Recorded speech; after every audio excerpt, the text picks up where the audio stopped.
ఉమ్మడి ఆదిలాబాద్ జిల్లా వ్యాప్తంగా మూడో విడత పంచాయతీ ఎన్నికలు కొనసాగుతున్న పరిస్థితి. మూడో విడత పంచాయతీ ఎన్నికలు ప్రశాంతంగా కొనసాగుతున్న పరిస్థితి. అయితే మనం ఎఫెక్టెడ్ ప్రాంతంలో ఉన్నాం. బొప్పారం అంటే ఒకప్పుడు ఈ ప్రాంతంలో చాలా బందోబస్తుగా పోలింగ్ నిర్వహించేది. ఒక ఏఎస్ఐ స్థాయి వ్యక్తితో ప్రధానంగా ఫారెస్ట్ అధికారులతో పాటు ఒక ఎస్ఐ స్థాయి అధికారి కూడా స్ట్రైకింగ్ ఫోర్స్తో పాటు ఎప్పటికప్పుడు పర్యవేక్షిస్తున్న పరిస్థితి. జాగ్రత్తగా ఈ పోలింగ్ స్థానిక ఎన్నికలకు సంబంధించిన పోలింగ్ ప్రక్రియ కొనసాగుతున్న పరిస్థితి కనబడుతుంది. అయితే ఎఫెక్టెడ్ ప్రాంతాన్ని ఎందుకు మనం చూపెట్టే ప్రయత్నం చేస్తున్నామంటే ఇది కోటపల్లి ప్రాథమిక పాఠశాల. మన కెమెరామెన్ సాయంతో చూపెట్టే ప్రయత్నం చేద్దాం. ఇది బొప్పారం. ఈ ఏరియాలో రాజారం, బొప్పారం ఒకప్పుడు నేరుగా మావోయిస్టు పార్టీ ప్రాబల్యం ఉన్న ప్రాంతం. బాక్సుల్లో మావోయిస్టులు వచ్చేసి అప్పుడు తగలబెట్టిన పరిస్థితి 1998 నుండి 2002 వరకు ఆ ఎఫెక్టు ఈ ప్రాంతంలో ఎక్కువ కనబడేది. అయితే ఎఫెక్టెడ్ ప్రాంతాలను ఈసారి పోలీసులు చాలా సీరియస్గా తీసుకున్నారు. కౌటాల, బెజ్జూర్, దైగాం లాంటి ప్రాంతాల్లో రెండో విడతలో ఆ పోలీసులు సీరియస్గా తీసుకొని అప్పుడు భారీ బందోబస్తు ఏర్పాటు చేశారు. ఇప్పుడు కూడా ఆసిఫాబాద్లోని కొన్ని ఏజెన్సీ ప్రాంతాల్లో పోలింగ్ ప్రశాంతంగా కొనసాగుతున్న పరిస్థితి. ప్రస్తుతం మనం బొప్పారం పోలింగ్ స్టేషన్ వద్ద ఉన్నాం. పోలింగ్ స్టేషన్ GP 0805 వద్ద ఉన్నాం. అయితే పోలింగ్ ప్రశాంతంగా కొనసాగుతుంది. దాదాపుగా 50% పోలింగ్ పూర్తయిన పరిస్థితి. మనతో పాటు ఇక్కడ ఆర్ఓతో పాటు పిఓలు ఉన్నారు. ఒకసారి మాట్లాడించే ప్రయత్నం. బ్రదర్ ఎట్లుంది? ఓకే, అంత ప్రశాంతంగా ఉంది. మొత్తం 371 ఓట్లకు గాను 304 ఇప్పటి వరకు 82% కంప్లీట్ అయింది. సూపర్, బాగుంది. ఇంకొక ఆల్మోస్ట్ ఒక 20 వరకు అన్ని బూతులు కలిపి ఒక 20 వరకు వస్తాయని అనుకుంటున్నాము. ఎందుకంటే కొన్ని డెత్ కేసులు కూడా ఉన్నాయి. అవి పోను ఇంకొక 20 వచ్చే అవకాశం ఉంది.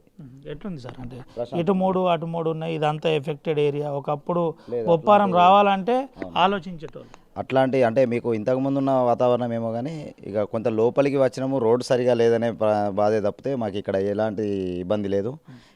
ఇక్కడ ప్రజలతోటి కానీ ఓటర్స్ తోటి కానీ ఎక్కడ ఎలాంటి గొడవలు లేవు. సౌకర్యం ఎట్లుంది? చలి బాగున్నట్టు? చలి ఉంది. ఇక సీజన్ దానికి ఎవరు ఏం చేయలేరు సార్. మంచి వేడి నీటి సౌకర్యము, ఫుడ్, బ్రేక్ఫాస్ట్ అన్నీ కూడా సక్రమంగా అందినాయి సార్. మీరు ఆర్ఓ గారు ఇప్పుడు సర్పంచ్ గెలుపొందే వాళ్ళకి అవునవును. ఓకే, మీకు కూడా కంగ్రాచులేషన్. Okay sir. మనతో పాటు ఏఎస్ఐ గారు ఉన్నారు. ఒకసారి మాట్లాడిద్దాం. ఎట్లుంది? శాంతి భద్రతలు బాగానే ఉన్నాయి. ప్రజలు కూడా మాకు సహకరిస్తున్నారు. ఇబ్బంది ఏం లేదు. బొప్పారం అంటే ఏంది ఒకసారి తీవ్రవాద ప్రాబల్యం గల ప్రాంతము. ఇటు రావాలంటే సింగల్గా వచ్చే పరిస్థితి లేకుండే. ఇప్పుడు అటువంటి పరిస్థితులు లేవు. మొత్తానికి బాగా నడుస్తుంది. హ్యాపీ. అవును, రైట్. అయితే ఇది పరిస్థితి. ఉమ్మడి ఆదిలాబాద్ జిల్లా వ్యాప్తంగా ఎఫెక్టెడ్ ప్రాంతాల్లో ఇదే పరిస్థితి. ఎక్కడ ఎటువంటి అవాంఛనీయ సంఘటనలు జరగట్లేదు. మనం ఒకసారి ఇక్కడ నుంచి చూపెట్టచ్చు. ఎన్నికల నియమావళి ప్రకారం మనం లోపలికి పోరాదు. ప్రధానంగా ఆ పోలింగ్ బూతుల్లో ఏజెంట్స్తో పాటు పోలింగ్ సిబ్బంది కూడా ఉన్న పరిస్థితి ఇటు చూపెట్టచ్చు. ఇక్కడే అంటే బయటనే పెట్టిన పరిస్థితి. కొన్ని ప్రాంతాల్లో ఆ జాగ్రత్త తీసుకున్న పరిస్థితి. ఆర్ఓ గారి ఇన్స్ట్రక్షన్ ప్రకారం మనం కూడా చూపెడదాం. ఎన్నికల నియమావళికి లోబడే RTV కవరేజ్ చేస్తుంది. ఆర్ఓ గారు మీరు ఏం ఇబ్బంది పడద్దు. అయితే ఉమ్మడి ఆదిలాబాద్ జిల్లా వ్యాప్తంగా పోలింగ్ ప్రశాంతంగా కొనసాగుతుంది. ఈరోజు నిర్మల్లో అటు ముదోల్ కాన్స్టిట్యున్సీలో, ఇటు మంచిర్యాలలో చెన్నూరు కాన్స్టిట్యున్సీలో, ఆసిఫాబాద్ కాన్స్టిట్యున్సీలో లాస్ట్ 3 మండలాల్లో కొనసాగుతున్నాయి. ఉమ్మడి ఆదిలాబాద్ జిల్లా వ్యాప్తంగా 553 పైచిలకు GPలో ఈరోజు మూడో విడత పంచాయతీ ఎన్నికలు ప్రశాంతంగా కొనసాగుతున్నాయి. ఇంకో 2 గంటల అనంతరం పోలింగ్ ముగియనుంది. ఎవరైతే లైన్లో ఉన్న వారు ఉన్నారో వారికి టోకన్లు జారీ చేస్తారు. టోకన్లో జారీ అనంతరం పోలింగ్ ముగిసిన అనంతరం సిబ్బంది లంచ్ టైం కింద ఒక ½ అన్ అవర్ ఆగుతారు. అనంతరం దాని తర్వాత వెంటనే లెక్కింపు కార్యక్రమం ఇరు పక్షాల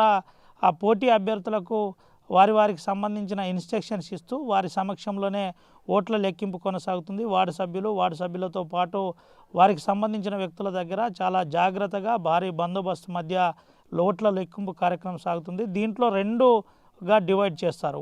ఇటు వార్డు సభ్యుల ఒక బిండెలు తయారు చేస్తారు, సర్పంచ్ల యొక్క బిండెలు తయారు చేస్తారు. అనంతరం ఓట్ల లెక్కింపు ఉంటుంది. దాని తర్వాతనే ఆర్ఓ గారి ఇన్స్ట్రక్షన్స్ ప్రకారం, ప్రొసీడింగ్ ఆఫీసర్ చెప్పే విధానం ప్రకారం గెలుపొందిన వారికి వెంటనే గెలుపొందిన పత్రం ఇస్తారు. అనంతరం ఉప సర్పంచ్ ప్రక్రియ కూడా ఇప్పుడే కానుంది. దీని అనంతరమే వెంటనే ఉప సర్పంచ్ ప్రక్రియ కూడా ఉంటుంది.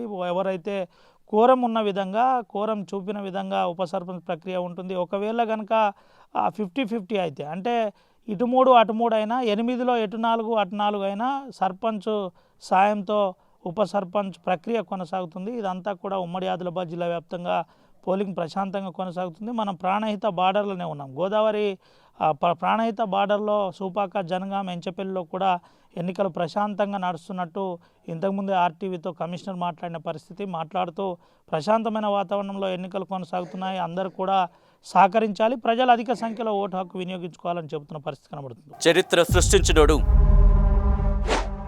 ఇప్పుడు ఆ చరిత్రని తిరగరాయబోతున్నాడు. అబద్ధాల గోడల్ని బద్దలు కొట్టి నిజాలను రాగా మీ ముందుంచబోతున్నాడు. నిజమైన వార్తల కోసం వెంటనే డౌన్లోడ్ చేసుకోండి రా యాప్ని.